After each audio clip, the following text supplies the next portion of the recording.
Hello friends, today we are live now and we are learn about history chapter number 5 आधुनिक विश्व में चरवागाहों का notes करेंगे। अगर आपको इस चैप्टर का नोट्स चाहिए तो आप हमारे व्हाट्सएप ग्रुप पर ज्वाइन हो सकते हो, जहां से आपको इसका नोट्स मिल जाएगा। पहला पॉइंट है हमारा घुमंतु। वो लोग जो जीवन यापन की खोज में एक स्थान से दूसरे स्थान तक घूमते रहते हैं घुमंतु कहलाते हैं।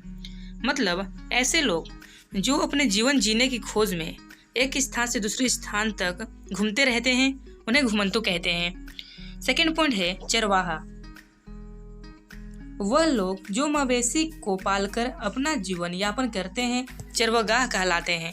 मतलब ऐसे लोग जो जानवरों को पालकर अपने जीवन को यापन करते हैं, मतलब जीते हैं, उन्हें चरवागाह कहते हैं।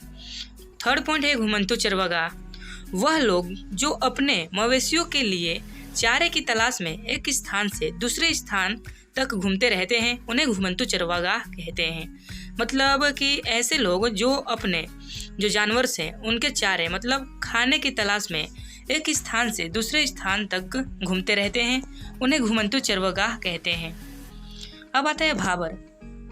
गढ़वाल और कुमाऊं के इलाके में पहाड़ियों के निचले हिस्से के आसपास पाया जाने वाला सूखे जंगल के इलाकों को भाबर कहा जाता है। मतलब जो गढ़वाल और कुमाऊं के इलाके हैं, जो कि पहाड़ी इलाके हैं, उनके निचले हिस्से के आसपास में जो सूखे जंगल पाए जाते हैं उन्हें बोलते हैं भाबर। अब आता है हमारा बुग्याल। ऊंचे पहाड़ों पर स्थित घास के मैदान को बुग्याल कहते हैं। मतलब जो ऊंचे पहाड़ों पर स्थित होता है घास का मैदान उसे बुग्याल कहते हैं। खरीफ फसल। वह फसल जो वर्षा ऋतु के आरंभ में बोया जाता है तथा शीत ऋतु के आरंभ में काट लिया जाता है उन्हें खरीफ फसल कहते हैं। मतलब ऐसे फसल जो बारिश के मौसम में बोया जाता है और ठंडी के मौसम में काट लिया जाता है उन्हें खरीफ फसल कहते हैं। उदाहरण के लिए चावल। अब आता है रबी फसल।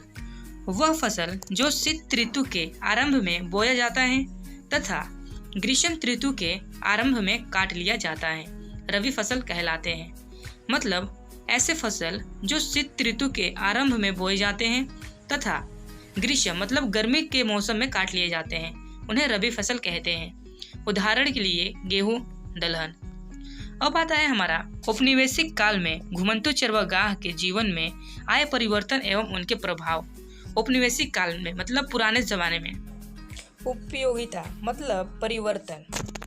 भूमिका बढ़ाने के लिए चरगाहों का कृषि भूमि में बदलना।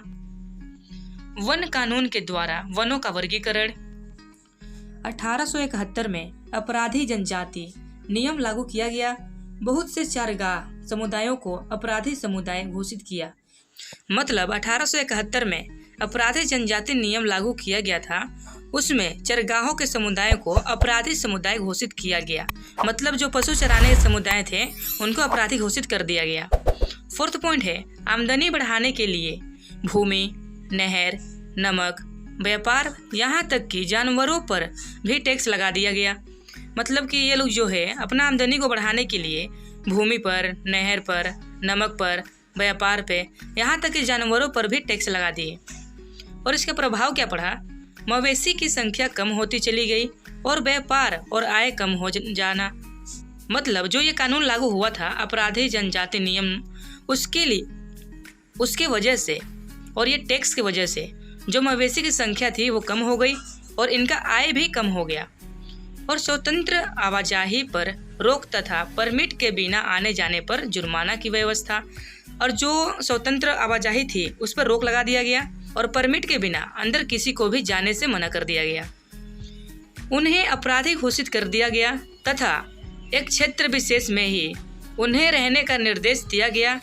स्थानीय पुलिस के सतर्क निगरानी में परमिट के आधार पर ही किए जा सकते थे।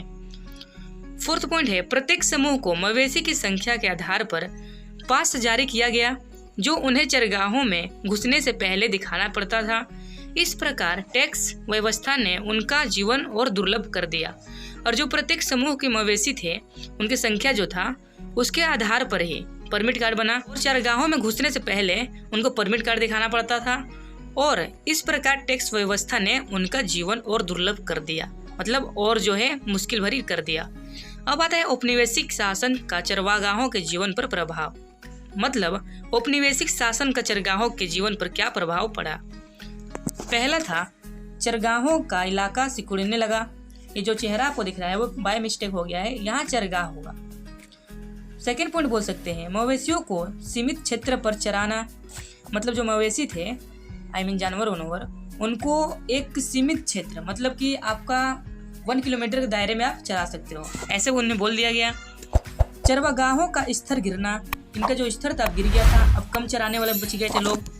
और जानवरों के लिए चारा कम पड़ना, मतलब जब जानवर ज़्यादा होंगे तो अगर आपको 1 किलोमीटर के अंडर में बोल रहा है तो इसमें जो है गाय भैंसों के लिए, जो जानवरों के लिए कम पड़ जाएगा चारा, इसलिए यहाँ पर चारा की कमी हो गई।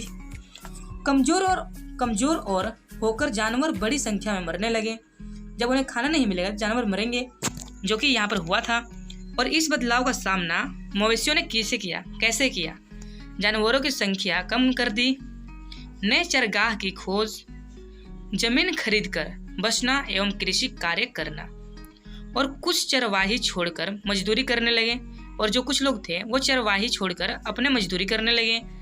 कुछ व्यापारिक गतिविधि से संलिप्त हो गए। सो फ्रेंड्स, तो यही है बदलाव का सामना मवेशी ने इस प्रकार किए थे। सो फ्रेंड्स, वीडियो अच्छी लगी हो चैनल को सब्सक्राइब कर लेना और वीडियो को लाइक कर लेना। And thank you so much for watching my video. Bye bye.